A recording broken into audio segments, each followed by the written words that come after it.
across the water, there are villages and cities. They're bustling with people from the many walks of life. They've never heard of Jesus, 'cause no one's ever told them. But they've seen the world's hunger, its poverty and strife. We've gotta go into the nations with the good news of salvation. We've gotta go and tell the world and share the gospel song.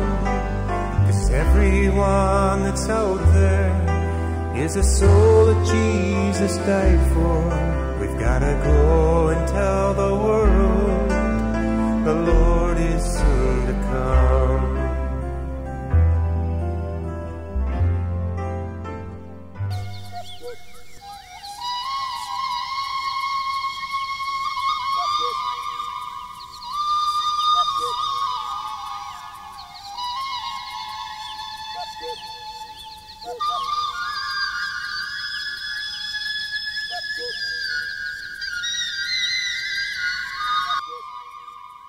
On this mission trip, I'm flying into the city of Bagdogra, India, located in the narrow strip of land at the base of the Himalaya Mountains, only some 30 miles from the border of Nepal.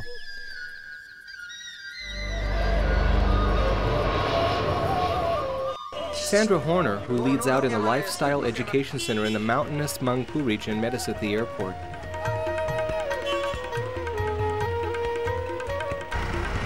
This is tight security, and pretty soon the military is probably going to come and tell us to put away the video camera.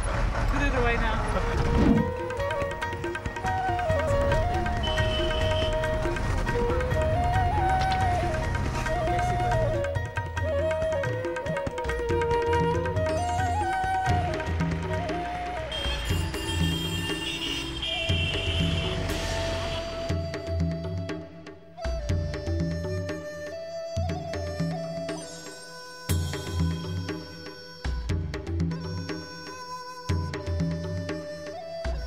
Before long, we were maneuvering the narrow highways headed up into the Himalaya Mountains.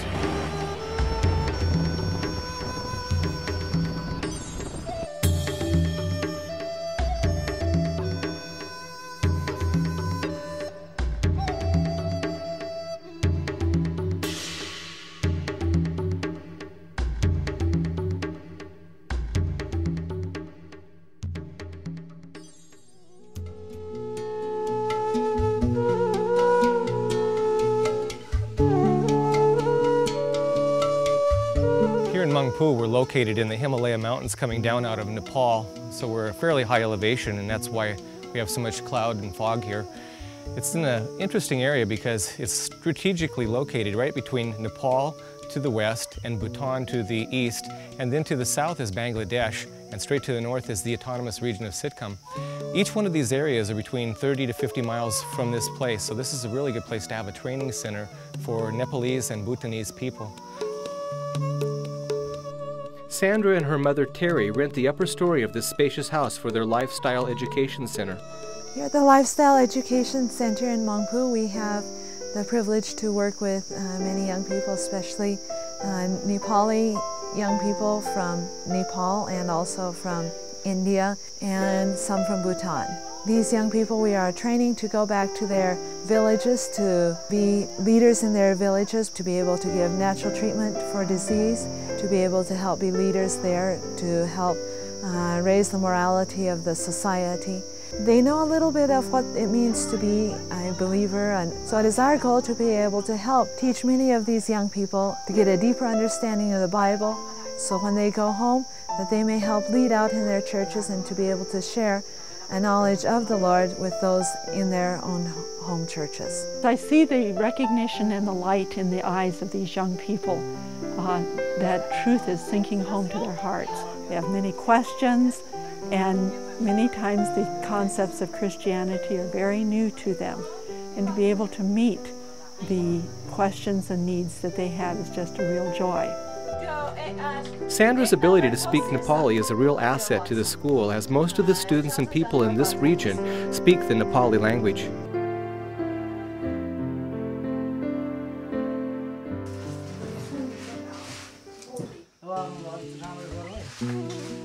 All the students do their part in helping in the school. Nepali blender. Sorry? Nepali blender.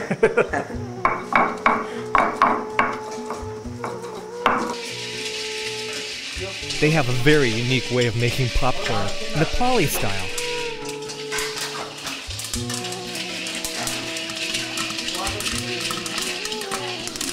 This young lady is from the country of Bhutan and is just now learning about Christianity.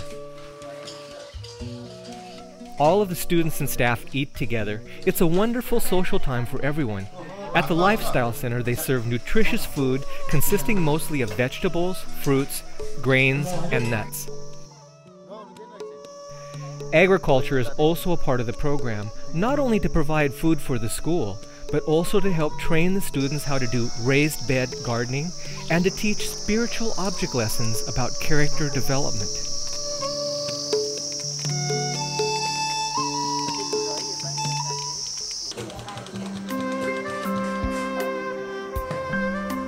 Our program also consists of other types of practical training, such as sewing and tailoring. Now, that's a pair of scissors. Anyhow, it's our desire to make truly self-supporting missionaries. This is the apron, half apron.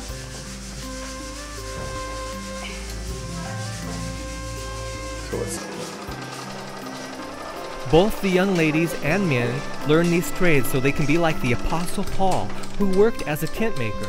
Some of the students might accept a call to be full-time Bible workers or pastors in the future. In such cases, we offer support for them as full-time workers for the Lord. Rugged Lassie? Cancer? Uh-huh. Okay. Sandra teaches the students about basic health principles such as high blood pressure, heart disease, simple remedies, and proper diet. Each graduating student receives a certificate that gives him or her more influence in their home country. In this class, the students learn how to check blood pressure.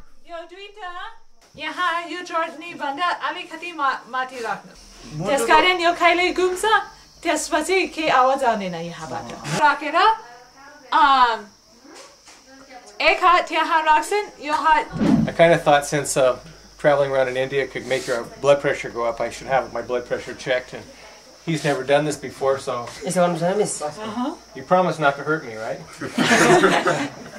ouch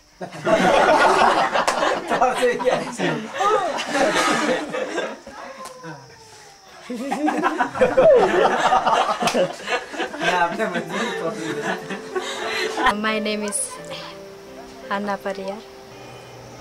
I am from Nepal. My name is Joseph Magar and I am 21 years old. I am from Nepal. Since I have come here, I find myself learning more about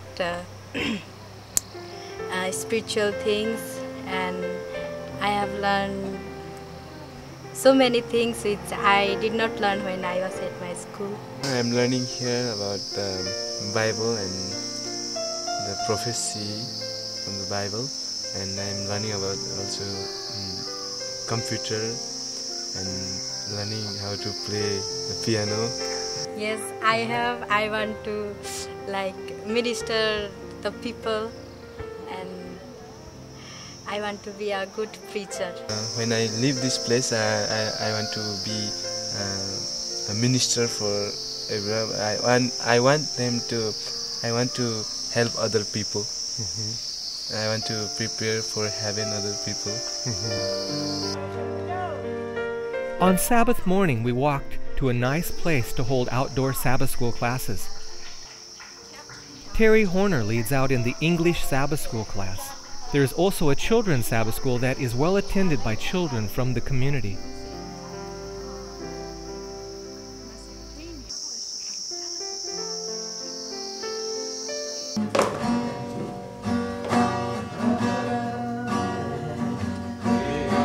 We also rent a room to hold weekly Sabbath church services and Sabbath school for when it rains outside. We say in English, blink. Blink. What do you say in Nepali? Jimik. Jimik? Very close. Jimik?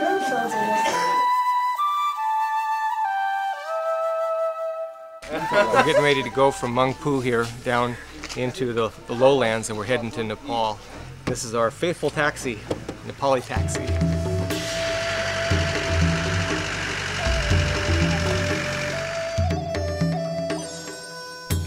We are now headed to eastern Nepal to visit some of the remote villages in the Himalaya mountains.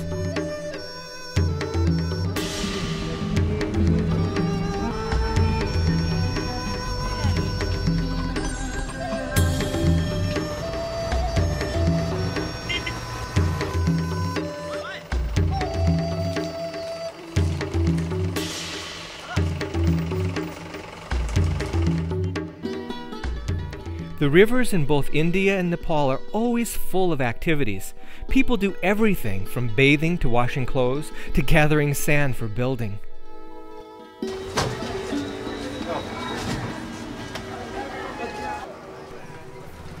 Now, over the next several minutes, I want you to experience what it's like to travel here. The simplest journey can take, well, hours.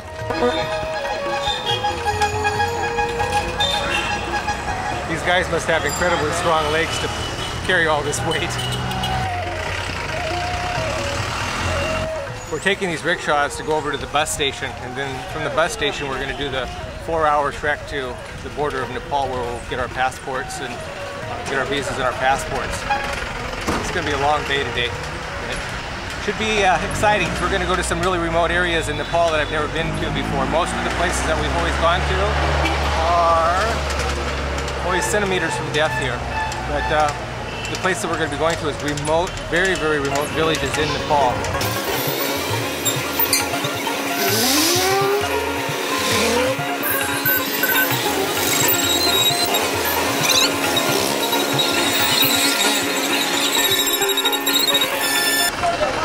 This is it.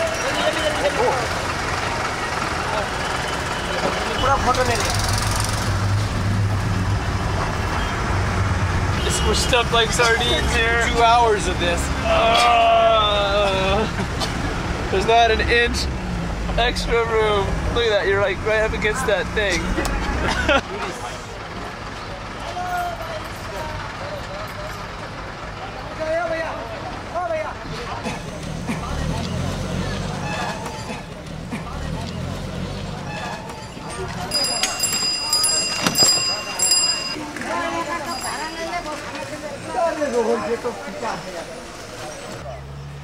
After clearing Indian immigrations, we then walked to Nepal. You can see here the river that crosses between the two countries of India and Nepal. And our journey into Nepal begins with crossing the river.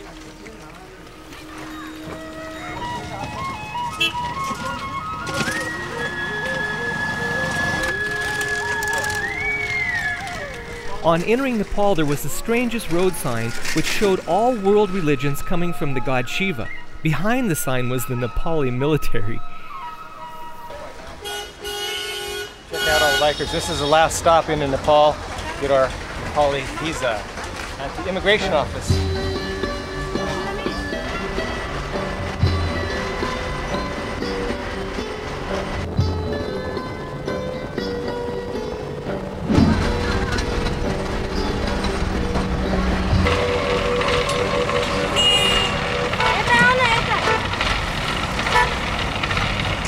We're going to go to Sarah's house now, and Sarah's been a worker for our ministry for how long, Sandra?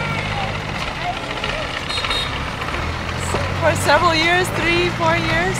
And her husband are doing a church work here, and we're going to catch another bus, and we're going to go to her house, which is kind of out in a remote village area here. They did say today on this road that we're going on, a man was killed because they robbed him or something, and the military is investigating into it. So it should be really safe today. The laws of probability.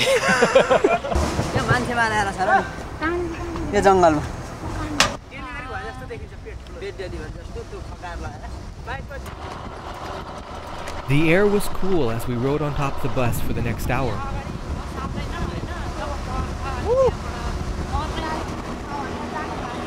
On arriving at the village close to where Sarah lives, we found Simon, Sarah's husband, waiting for us. We had only a 45-minute walk to get to their home. This small town was so typically Nepali, with the colors and the vendors selling their goods along the streets. School was just getting out, and people who look different and are packing video gear always draw the kids like a magnet.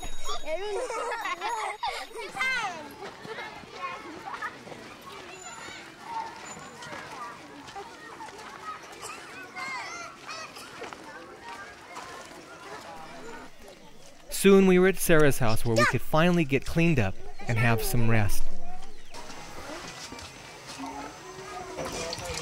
Sarah's actually been a really dedicated worker to the ministry for the last several years.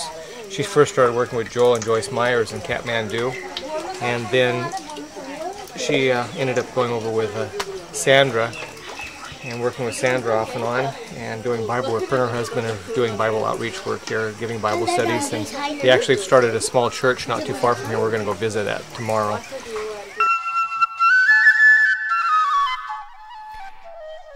As the sun comes up, people start their daily duties.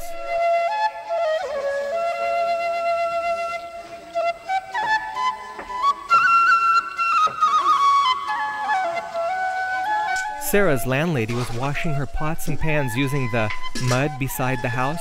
This is where everyone walks and bathes. It was the first time I had witnessed such a washing process. That morning we headed off to see the little church where Simon and Sarah are the leaders. It was harvest time, so as we walked we could see men threshing rice along the sides of the path.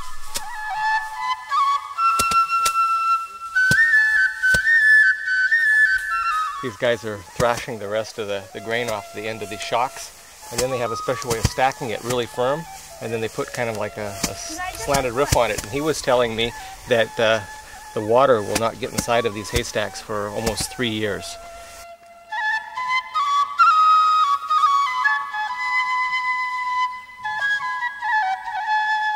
They winnow the rice by fanning it with their rice sieves.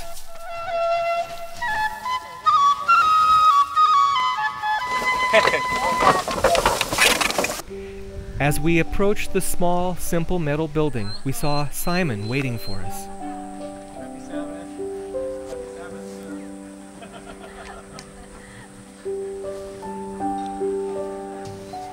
Actually, today isn't Sabbath here, it's on a Monday, and since we're only going to be here for 2 days, they were going to try to get some of the people to come to church here today, but they're not sure how many people are actually going to come. There's they said between 10 to 30 people that come on Sabbath here that are attending church services in this little church.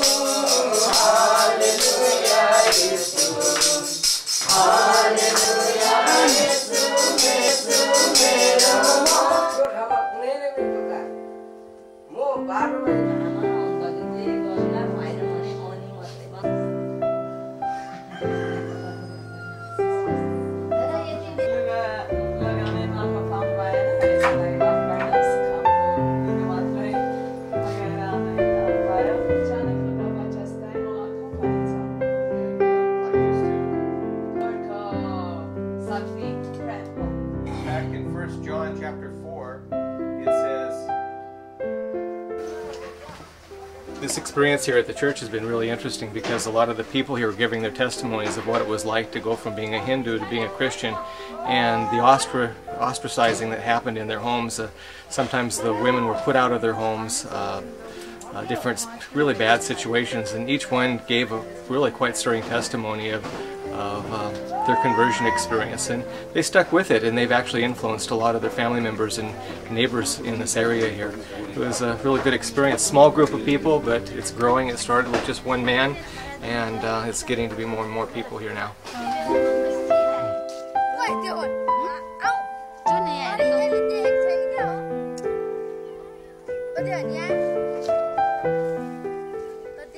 We're going to go visit one of the first converts to this area here. He's got a house up in the up on the side of the hill here, and so he was wanting us to come up and just pay a quick visit. Should be a really interesting experience to go up and see his native home. You have to be kind of careful taking an invitation to go to somebody's house in Nepal, because they'll take you up over one mountain and then they point and they say their house is over the next mountain. And you end up going over 2 mountains to get there. But that's life in Nepal. This is where they first had the church services here, and every Sabbath they would all meet here. This whole area would be full of people. Wow. So they're tailoring back here. We're going to go inside, take a look at his house. It's a little dark in here, but it'd be interesting to see how he lives. And you sleep up there? You're sleeping up there? Mati sununsa. Oh, outside? Down here on the ground. No bed? No bed? Just lay on the ground. They just sleep on the concrete. And then they have some things here for grinding the wheat. Or corn. Yeah. Makai pisnunsa. Yeah. And you can't see it very well, but they have like a little inside kitchen here, and then they cook outside too. This is where we slept in December when we were going to the mountains when I came last December. Wow. Let's go ahead and go on outside then. Nice house, thank you. Wow.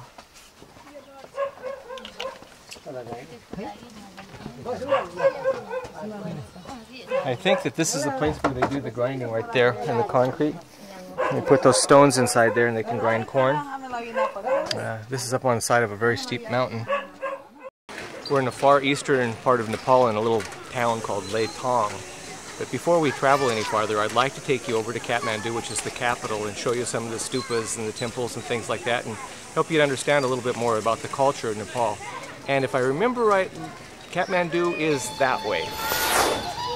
They say in the city of Kathmandu there are more temples than there are actual houses for people to live in. Might be true.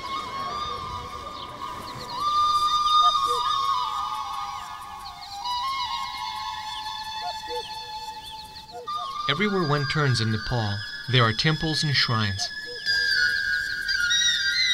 5% of the population are Buddhist, which is a small number considering that Nepal was the birthplace of Buddha.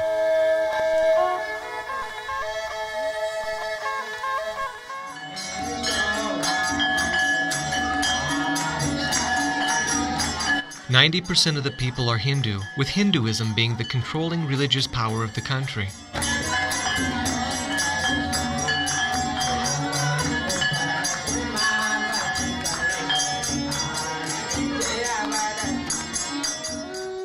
This stairway leads to Pashupati, where the dead are cremated and holy men go about their work of blessing people.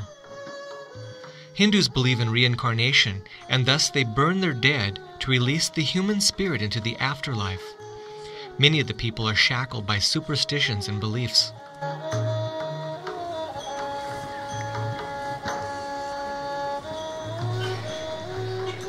Nepal has a population of about 22 million people.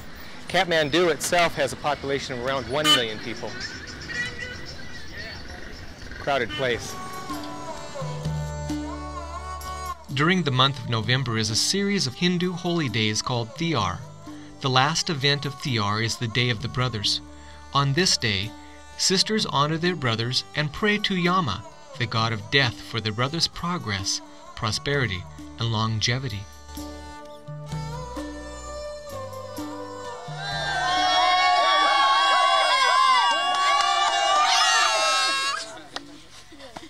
In March is another holy day called the Day of Paint.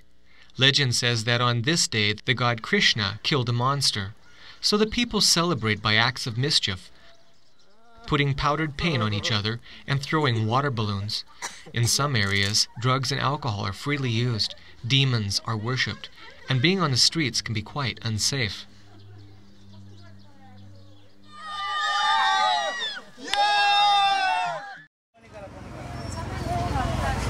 Hungry? No, I'm not too hungry yet, but by the time we do 3 hours from this place, because after we leave this town, we have 2 more buses to catch, and then we're going to do a 3-hour trek up over 2 mountains, across some valleys to go up where Heman and Daniel are at, and that's going to be going to be very remote, and might be a good idea to pack some crackers and some fruit.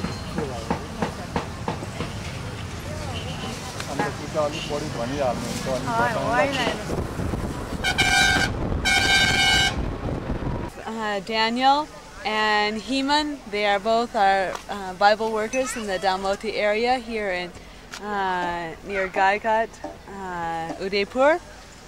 And we're just about ready to head into their home, which is a nice trek over the hill. And what is a nice trek?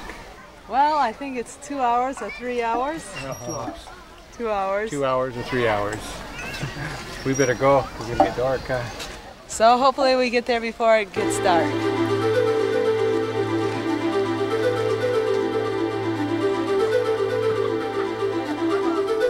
They said that it's going to get steeper up here and thicker. And this has been an area where there's been, in the past, quite a lot of Maoists. And right now things are supposed to have settled down, so shouldn't have any problems with them. And then there's supposed to be a lot of wild animals in here too, like bears and some other kind of animals too, I'm not sure what.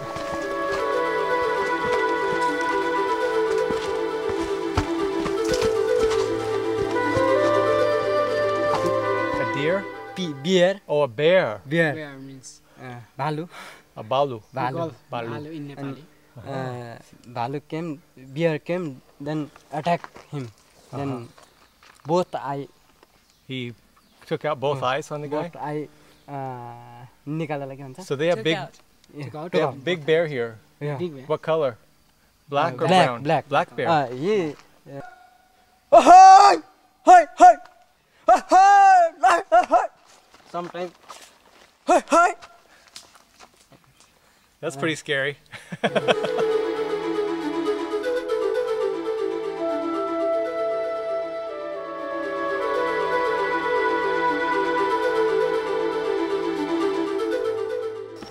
Namaste. Namaste. We meet again. Nice to see you. Oh, thank you for pulling me up the hill. Hi, namaste. Nice to see you again. And we didn't have any incidents with any bears or any Maoists or any cobras. Just a lot of good stories along the way. The cool air of the morning woke us up as the sun was rising over the mountains. Heman and Daniel's families live in a simple mud and stick house with a thatched roof. Pabitra, Daniel's wife, was busy cooking breakfast while Daniel, Heman, and I spent some time studying God's Word together.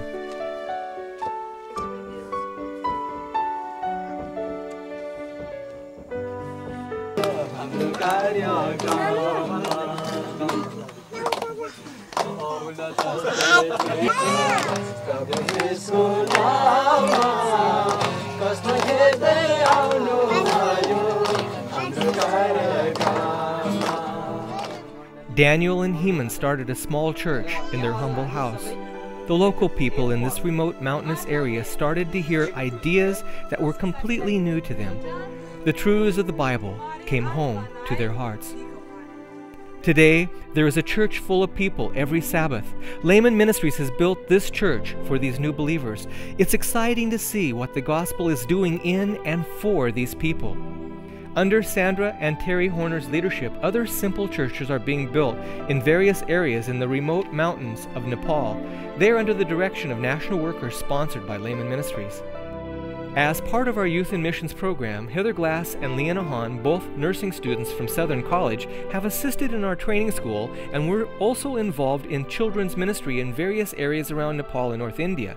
David Dom, a graduate from Washita Hills Academy, has worked with the Horners for around 10 months, teaching, preaching, and encouraging the students.